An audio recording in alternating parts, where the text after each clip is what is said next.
마태복음 27장 1절부터 10절까지 제가 읽겠습니다. 새벽에 모든 대제사장과 백성의 장로들이 예수님을 죽이려고 함께 의논하고 결박하여 끌고 가서 총독 빌라도에게 넘겨주니라.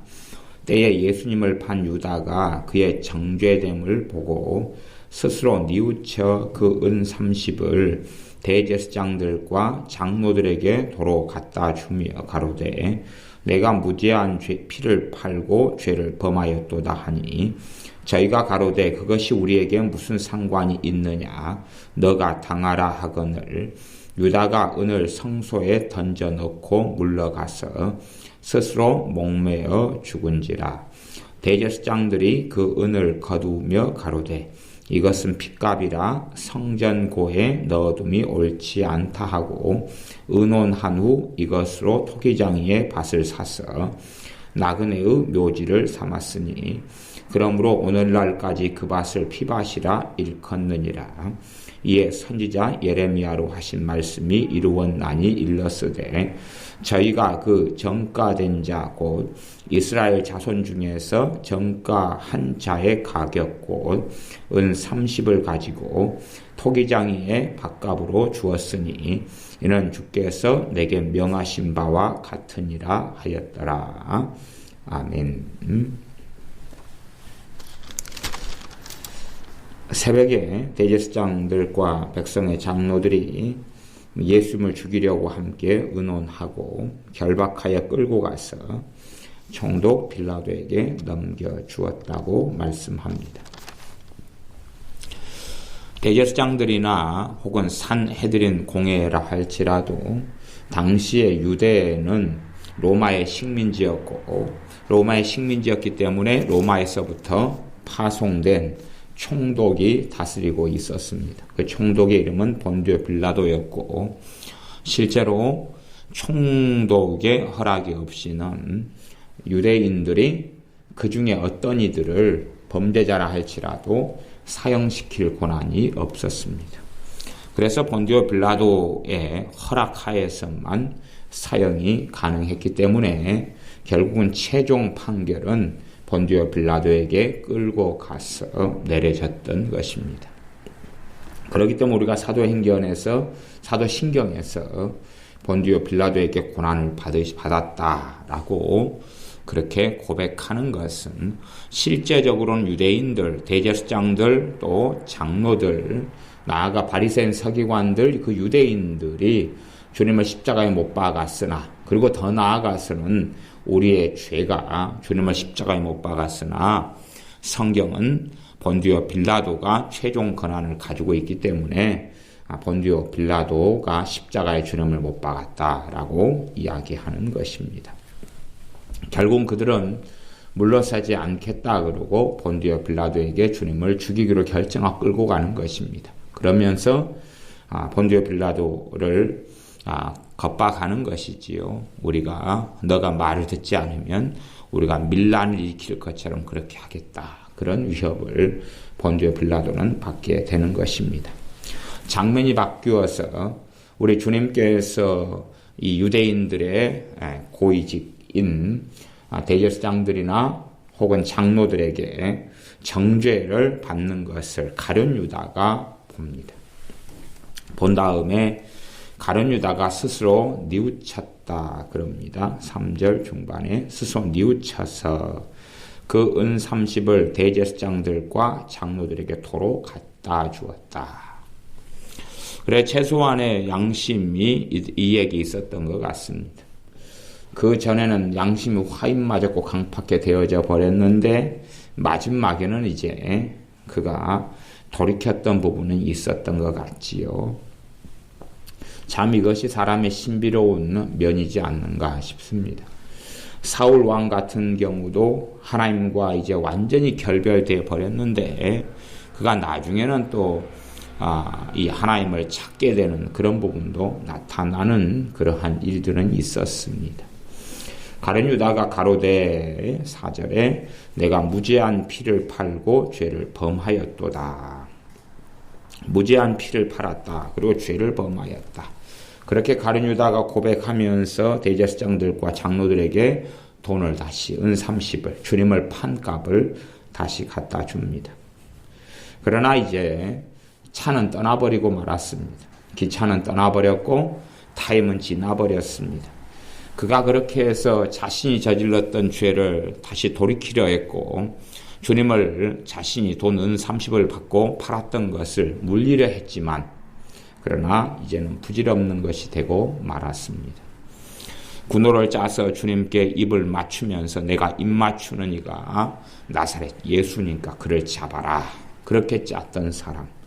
그러나 부질없는 것, 흘러갔던 상황과 일이 자신의 계획대로 되어져 갔지만 그러나 그에게는 허무함이고 그에게는 탄식밖에는 남지 않았습니다. 그가 평생의 마음속에 담고 살았던 탐욕, 돈에 대한 탐욕, 돈을 훔쳐왔고 연복교에서 훔쳐왔던 그 삶, 그리고 돈에 대한 탐욕도 부질없는 일장 충문같이 되었다는 것을 얼마간 깨달았습니다. 그 다음에 이제 그것이 우리에게 무슨 상관이 있느냐. 너가 당하라. 무지한 피를 너가 흘렸으면 너가 당해야지. 우리는 책임이 없다. 그렇게 대제사장들과 장로들은 말하는 것입니다. 왜냐하면 이들은 기회를 노려서 주님을 십자가에 못 박아 죽이려 했지만 그들 자신의 양심도 알고 있었던 것이지요. 주님이 무지하다는 것을, 주님이 자신의 심정상으로도 메시아일 수 있다는 것을, 그것을 알았던 것이지요. 세례 요한이 선지자였다는 것을 이들은 마음속에서는 인식하고 인정하고 있었습니다. 그러나 세례 요한이 선지자인 것을 인정하게 되면 자신들이 틀렸다는 것을 시인할 수밖에 없기 때문에 이들은 끝까지 세례 요한이 선지자였다는 것을 인정할 수 없었던 일이 있습니다. 그와 같은 맥락이겠죠. 자신들이 그릇됐고 잘못됐다는 것을 인정할 수 없었다는 겁니다. 그래서 주님이 그릇됐고 잘못됐다라고 주님을 부정하는 것으로 갖고 이 가룟 유다가 은 30을 돌려주면서 내가 무죄한 피를 팔고 죄를 범하였다. 그렇게 말했지만 이들은 대제사장들과 장로들은 그래 그러면 너가 그 죄값을 치루어야지 왜 우리한테 그러느냐. 그리고 책임을 전가하고 떠넘겼습니다. 유다가 은을 성소에 던져놓고 물러갔다 그럽니다. 왜냐하면 더 이상 설득하는 게 가능하지 않고 이를 되돌려서 우리 주님을 결박을 풀어주는 것, 주님을 그들에게서 건져내는 것이 가능하지 않았다는 것을 발견하고 성소에 던져 넣었다 그럽니다. 그 성소는 성전에 있는 성소지. 은을 거기에 던져놓고 물러가서 스스로 목매어 죽었다 그럽니다. 스스로 목매어 죽었다. 물론 마태복음은 이렇게 마무리 짓지만 그러나 실제로 다른 복음서에는 이렇게 마무리 짓지는 않고 좀 더 자세한 상황이 나와 있습니다. 아겔다마라 그래서 목매였는데 그 줄을 하나님이 끊어지게 하셔서 떨어져서 곤두박질 쳐서 창자가 터져서 죽었고 피가 흘렀기 때문에 그 밭을 피밭이라 그러고 아겔다마라 한다는 말씀까지 나와 있고 마태복음에서는 좀 더 간략하게 스스로 목매어 죽었다라고 말씀합니다. 정말로 가룟 유다가 주님의 말씀을 제대로 듣고 받아들이고 살았다면 그렇다면 그가 목매어 죽는 길을 선택하지는 않았겠지. 그가 인생을 포기하고 자살로 인생을 마감하는 어리석은 길을 걷지는 않았을 것이지만 가룟 유다는 사도로 부르심 받아서 주님의 제자로 사도로 있었지만 그가 사실은 주님의 말씀에는 별로 관심이 없었다는 것을 알 수 있습니다. 그래서 세상 사람들이 비관과 절망을 당하면 걷는 길, 그게 자살이라는 길인데 그 길을 가룟 유다는 걸었습니다. 사울 왕도 전쟁터에서 비관하고 해서 자살이라는 길을 걸었고 무수히 많은 사람들이 성경 가운데 자살이라는 길을 걸었던 사람들이 많이 성경에는 나와 있습니다. 곳곳에서 자살로 인생을 마감한. 그래서 어떤 이는 이스라엘의 왕이 되어서 며칠 만에 왕 노릇을 하다가 다시금 그가 왕 노릇에서 쫓겨나고 또한 죽임을 당하게 될 것을 발견한 다음에 자살한 이스라엘 왕부터 시작해서 자살로 인생을 마감한 사람이 많습니다. 왜냐하면 그들 안에는 진리가 있지 아니하기 때문에 그러하고 이 가룟 유다의 심령과 마음 속에도 진리가 있지 아니하기 때문에 현실의 비관으로 인하여 자살로 마감하고 맙니다. 가룟 유다는 하나님의 은혜에서 이제 떠난 자이기 때문에 그러하고 이 자살로 마감하는 것은 하나님의 은혜가 더 이상 그를 지키지 못함이고 하나님께서 그를 돕지 아니하심입니다. 그리고 자살로 죽고 대제사장들이 그 은을 거두어서 은 30을 거두어서 가로되 이것은 핏값이라 성전고에 넣어두면 옳지 않다. 이것은 핏값인데 성전 창고에 이 돈을 보관하는 게 옳지 않으니까 이것을 어떻게 쓸까 의논한 다음에 토기장이의 밭을 사서 나그네의 묘지로 삼았다. 공동묘지지요. 이렇게 묘지를 쓸 만한 이런 가족이 없는 사람, 그런 죽은 사람들을 묻는 공동묘지로 삼아서 오늘날까지 그 밭을 피밭이라 이렇게 일컬었느니라. 9절은 이에 선지자 예레미야로 하신 말씀이 이루었나니 선지자 예레미야로 하신 말씀, 주님을 팔았던 그 갑이 밭을 사는 공동묘지 핏값으로 되어서 은 30으로 주님의 목숨값으로 가룟 유다가 받았던 그 돈이 결국은 밭값이 되었다. 그리고 그것이 피밭이 되었다는 그러한 말씀을 이루었다고 이야기합니다. 선지자 예레미야로 하신 말씀이 이루었나니 일렀으되 저희가 그 정가된 자고 이스라엘 자손 중에서 정가한 자의 가격, 이스라엘 자손 중에 정가했다. 그런 말은 갑으로 정해진 사람의 갑이다. 그 말이죠. 그것이 은 30인데 그것을 가지고 토기장이의 밭값으로 주었다. 이는 주께서 내게 명하신 바와 같으니라 하였더라. 이 땅의 역사 가운데 하나님께서 친히 행하심에 이루신 역사가 있고 그리고 사람들은 그 역사의 무대 속에 자신을 하나님께 내어드리고 산제물로 드림으로 하나님께 쓰임받는 길을 걸어갈 수 있습니다. 모든 이 땅의 역사를 하나님이 주관하시지만 또한 주관하시는 것은 아니기도 합니다. 그래서 어떤 사건, 사고가 일어나는 것이 하나님의 주관 속에 있는 것은 아닙니다. 그러나 어떠한 역사적인 사건은 하나님의 뜻 가운데 있고 하나님의 주권 가운데 있어서 하나님의 뜻을 이루어 갑니다. 가룟 유다와 같이 어리석은 인생과 삶을 살면서 자살로 마감하는 현실에 비관하면서 비관만 하고 살아가는 그런 사람들도 많이 있습니다. 말하자면 어떤 어려움에 부딪히고 말면 그것은 사회의 핑계를 대거나 세상의 핑계를 돌리고 주저앉아서 한탄만 하고 원망만 하고 그것을 온실 안의 화초다 그렇게 표현하지요. 실제로 어려움을 겪어보지 않았을 때는 그 사람이 굳건한 것 같고 강한 것 같고 뒷심이 있는 것 같은데 실제로 어려움을 겪은 다음에 되면 그때에 그 사람이 얼마나 속 사람이 강건한지 혹은 믿음의 사람이라면 그 사람의 믿음이 정말 어떠한지를 살펴보는 그런 기회가 될 것입니다. 많은 사람들이 고난을 닥치고 어려움을 닥친 다음에 그 어려움이 계속 끊어지지 않는 사람들도 많이 있습니다. 그것은 단지 사람들이 그 어려움의 때에 잘 견디지 못하고 지나지 못하면서 그때에 온갖 죄로 얼룩지기 때문에 그렇습니다. 어려움의 때를 지나면서 보롯이 참는 것처럼 보이지만 그 안에는 분노, 미움, 원망, 저주, 비통, 한탄. 그래서 한 가지 고난과 어려움이 지난 다음에 그런 죄들로 인하여 마귀는 얼마든지 그 사람을 공격할 수 있게 되어지죠. 그 다음에 또 어려움, 지나는 것 같다가 또 어려움, 지나는 것 같다가 또 어려움.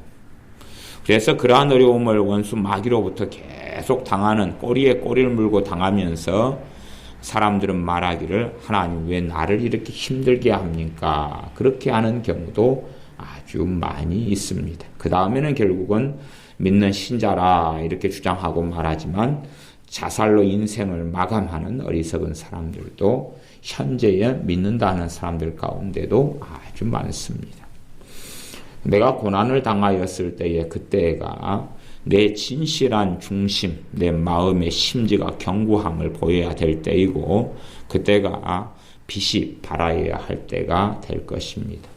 대낮에 태양이 빛나고 있을 때는 빛이 필요가 없지만 캄캄한 어둠 속에서는 빛이 필요하고 내가 캄캄한 어둠 속에 있을 때에 내가 가진 빛, 내가 가진 주님을 믿는 믿음으로 인한 빛이 비추어야 할 때가 되고 그때가 되어야 내가 가진 빛이 정말인지 가짜인지 그것을 판가름하는 그런 자리가 될 것입니다. 그렇기 때문에 진실로 절망의 자리에 만나서 정말 비관의 자리를 만나서 단지 비관하고 현실을 원망하고 그렇게 있고 나아가서 기도를 한다고 하지만 비관하는 기도, 절망하는 기도, 근심하는 기도, 두려워하는 기도, 탄식하는 기도 그런 것만으로 기도의 응답이 이루어지지는 않습니다. 많은 사람들이 기도를 자신이 단지 겪고 있는 어려움에 대해서 한숨을 쉬고 비탄해하고 염려하고 절망하면서 쏟아내는 그러한 것들을 기도라고 생각하고 하나님께서는 들어주셔야 될 의무가 있다라고 착각할 때들이 얼마나 많은지를 모릅니다. 그러나 하나님의 신뢰함 가운데, 감사하는 가운데, 평안한 가운데, 기뻐하는 가운데 하나님을 기쁘시게 하는 기도가 능력이 있습니다.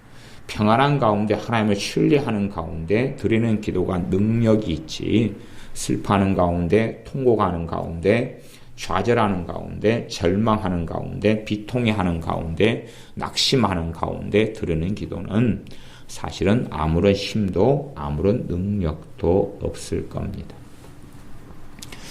예전에는 산에서 나무를 많이 해다가 그걸로 가마솥에 불을 떼서 밥을 짓고 그 또 열기로 방을 따뜻하게 데우기도 했었습니다. 그때는 구들장이다 그랬지요.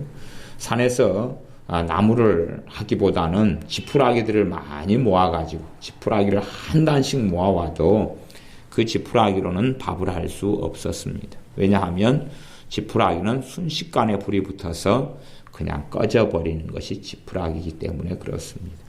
우리의 믿음이 지푸라기 믿음이 된다면 현실의 문제와 고난의 때에 순식간에 불타서 사그러져 버리고 없어져 버리고 말 것입니다. 그러면서 지푸라기 믿음을 가지고 현실의 고난과 어려움을 넘어서려 그러면 얼마나 어리석은 사람이 되겠습니까? 그러므로 우리가 평안의 때 우리의 믿음을 견고해야 될 것이고 평안의 때에 우리의 믿음의 확실함을 우리가 더 붙잡고 나아가야 됩니다. 그러다가 적절한 고난이나 어려움이 생길 때에 우리의 믿음을 연단할 만한 좋은 기회가 되는 것입니다.